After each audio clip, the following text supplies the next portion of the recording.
লখনউয়ের অনুশীলনের একটি ভিডিও সমাজ মাধ্যমে পোস্ট হয়েছে। সেখানে দেখা যাচ্ছে দুটি স্টাম্প রেখে অনুশীলন করছেন শামি। আম্পায়ারের জায়গায় দাঁড়িয়ে পেস বোলিং কোচ ভরত অরুণ। জাতীয় দলে শামির সঙ্গে অনেক সময় কাটিয়েছেন তিনি। শামি দৌড়ে এসে একটি বল করলেন। অফ স্টাম্পের গোড়ায় পড়ল সেটি। পরের বলটি গিয়ে পড়ল লেগ স্টাম্পের গোড়ায়। একটি বল দুই স্টাম্পের মাঝখান দিয়ে ঢুকল। অরুণের মুখ দেখে বোঝা যাচ্ছিল ছাত্রের এই বোলিং দেখে কতটা খুশি তিনি।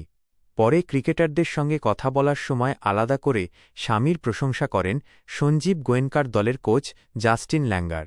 শামির দিকে তাকিয়ে তিনি বলেন, তোমার ইয়র্কারগুলো ওই ইয়র্কারগুলো শ্বাসরোধ করে দেয়। সেই কথা শুনে দলের বাকিরা হাততালি দেন। শামির মুখে অবশ্য সেরকম কোনো অনুভূতি দেখা যায়নি। ভাবখানা এমন, এরকম ইয়র্কার তিনি বহু করেছেন। তাই আলাদা করে উল্লাসের প্রয়োজন নেই। 2023 সালের একদিনের বিশ্বকাপে সর্বোচ্চ উইকেট নিয়েছিলেন শামি। তারপর চোটের জন্য কয়েক মাস মাঠের বাইরে ছিলেন। ফেরার পর 2025 সালের চ্যাম্পিয়ন্স ট্রফি খেললেও শামির বোলিং নজর কাড়েনি প্রধান নির্বাচক অজিত আগরকর ও প্রধান কোচ গৌতম গম্ভীরের।